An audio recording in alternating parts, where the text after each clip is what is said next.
Ya, Ibu menyampaikan salam kepada Pak Prabowo, semoga sehat selalu dan semoga setelah Lebaran suasana akan menjadi semakin baik dan semuanya berjalan dengan baik untuk bangsa dan negara. Rencana pertemuannya kapan, Pak?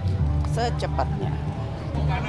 Alhamdulillah semuanya baik, kita datang atas undangan Pak Muzani, semuanya hadir, makanannya enak, suasananya hangat, gembira. Dan ya ini silaturahmi, ya suasananya berjalan dengan hangat. Ada pembicaraan politik nggak Mbak di dalam mungkin? Pembicaraan politiknya bahwa kita semuanya akan sama-sama bersama dalam membangun bangsa dan negara. Dan semuanya akan terus bersama.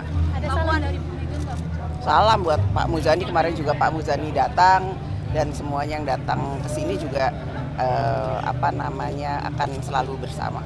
Kan kemarin kan Mas Didit datang ya ke rumah itu, ada pembicaraan seperti apakah ada Ibu dapat salam juga dari Pak Prabowo atau seperti apa? Ya, Ibu menyampaikan salam kepada Pak Prabowo, semoga sehat selalu dan semoga setelah Lebaran suasana akan menjadi semakin baik dan semuanya berjalan dengan baik untuk bangsa dan negara. Rencana pertemuannya kapan, Pak? Secepatnya. Secepatnya. Secepat-cepatnya. Apa mau open house? Apa? Apa pada saat open house?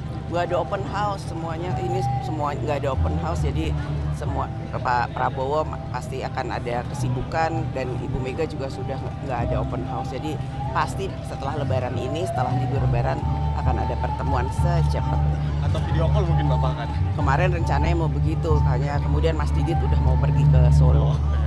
Ya. Pak Muzani mungkin kemarin kan Mas Didit ke rumah Ibu Mega, ke rumah Pak Jokowi. Itu apakah ada simbol tertentu Pak gitu? Ada pesan dari Pak Prabowo untuk mengutus Mas Didit ke tokoh-tokoh ini? Kamera Pak Muzani. Momentum Lebaran ini dipakai untuk tetap nyambung persaudaraan, persahabatan, dan perkawanan sehingga semua orang berlomba untuk saling bersilaturahmi satu sama lain, apalagi kepada para pemimpin bangsa yang memberi jasa begitu besar kepada negeri ini, sehingga silaturahmi harus dijaga.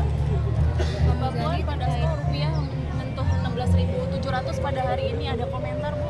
Lebaran dulu kita bersilaturahmi, saling bermaaf-maafan dan ya kita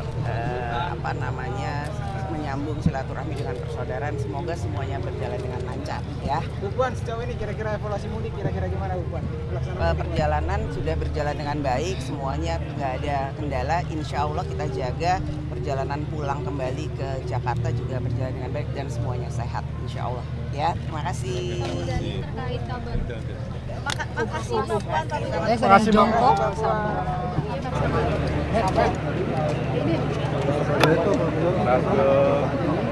Gosok lagi. Pak, kamera Pak.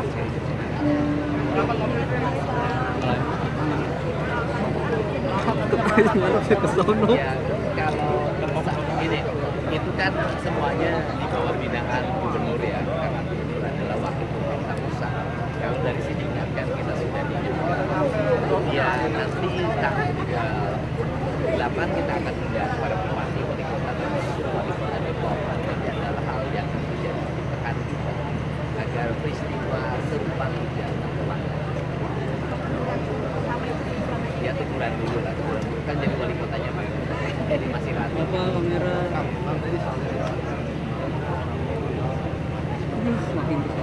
Oh iya, saya kan sudah Kang. tegaskan. Kamera, Kang. Mengenai KDS Kelapa Tunggal kan saya sudah ada penegasan. Kalau dari sisi struktur atau hierarki kan sama di Jawa, pembinaan KDS ada di bawah bupati. Itu dari sisi pembinaannya, aspek administratifnya karena ya SK-nya itu SK yang dikeluarkan oleh bupati. Tetapi dari sisi dia update terhadap surat edaran yang dikeluarkan oleh Gubernur Jawa Barat terhadap seluruh daerah di Provinsi Jawa Barat, baik itu ya pemerintahan provinsi, BUMN, BUMD, pemerintahan kabupaten kota, sampai pemerintahan desa, kan tidak boleh memberi dan menerima. Kalimat sederhana kan. Ini kan meminta, artinya kan meminta diberi. Kalau saya sih lebih cenderung ketika di Subang saya menginstruksikan dilakukan penangkapan terhadap premanisme, kemudian di Bekasi dilakukan juga penangkapan. kemudian di berbagai tempat lagi dilakukan penangkapan, saya cenderung ya kepala desa itu sama posisinya dengan preman di Bekasi. Artinya harus ada proses hukum yang dilakukan. Terkait dengan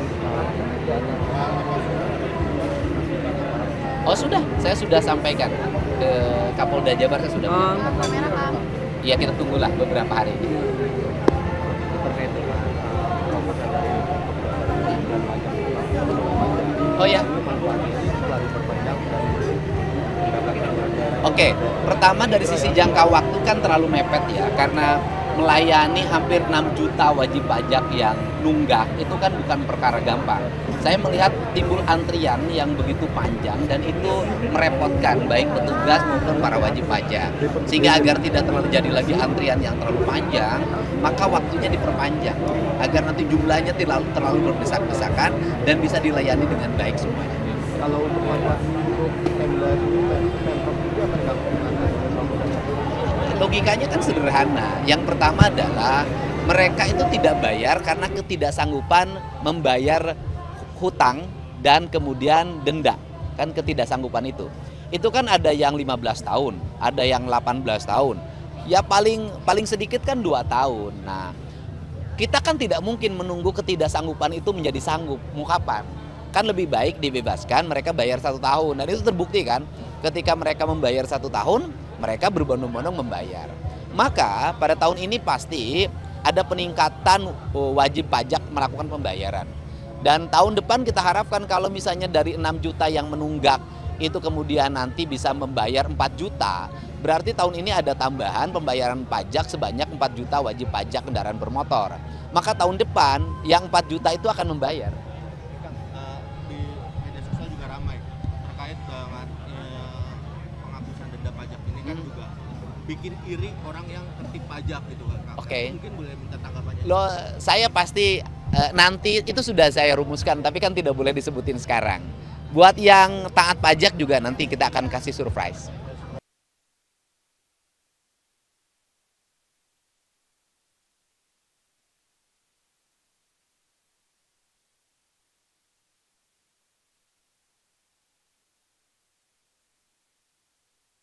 Buan.